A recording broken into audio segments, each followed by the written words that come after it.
আমার খারাপ লাগতেছে যে ছোট ছোট বাচ্চারা, আমি তো পড়াশোনা শেষ করছি আরো অনেক আগে, আর বিশ্ববিদ্যালয়ে ঢুকছিলাম আরো অনেক আগে।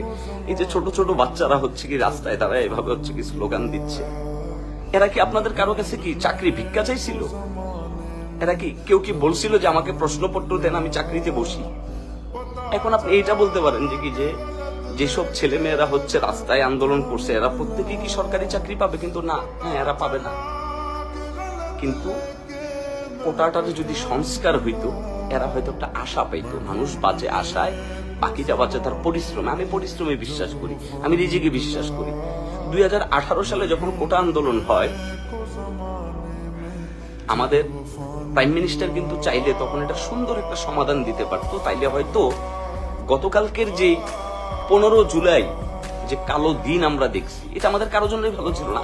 হয়তো ওই দিনটা আমাদের দেখতে হইতো না যদি আমরা একটু বিবেক বুদ্ধি খাটায়া যদি 2018 সালে সবাই বসে সুন্দর করে একটা সুন্দর সমাধানের দিকে যদি আমরা যাইতাম, তাইলে হয়তো আজকে কারো মায়ের বুকের ছেলের হয়তো শরীর থেকে রক্ত ঝরতো না, তাকে হয়তো চিৎকার করে কান্না করতে হইতো না, তাকে হয়তো রাষ্ট্রের কাছে আহাজারি করতে হইতো না। এরা সবাই আপনাদেরই সন্তান, বিশ্বাস করেন। এই ছেলেগুলাই কিন্তু বাংলাদেশ, এই ছেলে মেয়েগুলা যারা আছে এরা বাংলাদেশ। আমরা সবাই আসলে কেমন যেন একটা ভুল স্বর্গে আছি।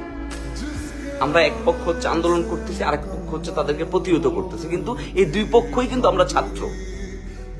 আমরা কিন্তু ছাত্রের বাইরে না। তাহলে আমরা যারা ছাত্র, আমরা একজন ছাত্র হয়ে যখন আরেকজন ছাত্রের বিপক্ষে লড়তেছি, কিংবা একজন ছাত্র হয়ে যখন আরেকজন ছাত্রের বিপক্ষে স্লোগান দিচ্ছি, আমরা তো কখনো এই বাংলাদেশ চাই নাই।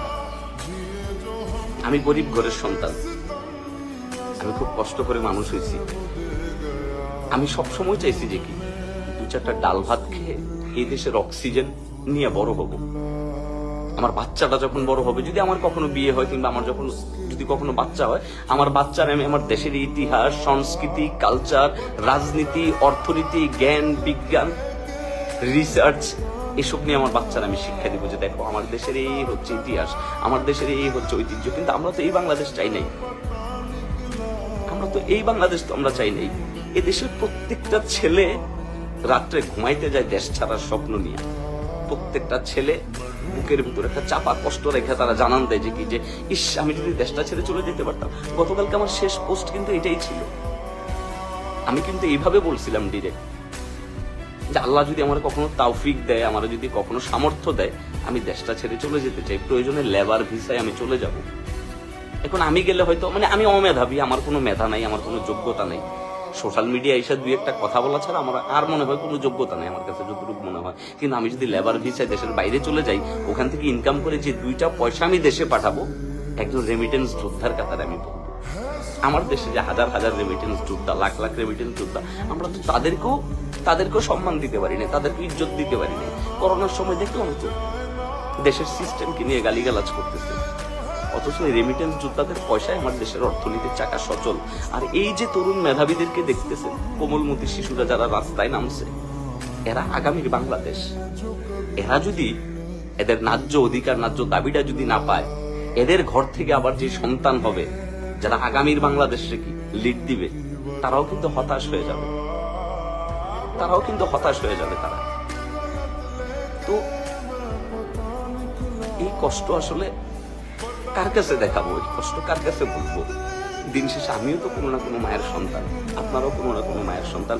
আমরা কেউ আসলে চাই নাই যে আমার দেশটা এরকম অসুস্থ হয়ে যাক, আমার দেশটা এরকম ডাস্টবিন আবর্জনা হয়ে যাক। আমরা কেউ চাই না। আমরা সবাই, বিশ্বাস করেন, আমরা সবাই চাইছি একটা সুন্দর বাংলাদেশ।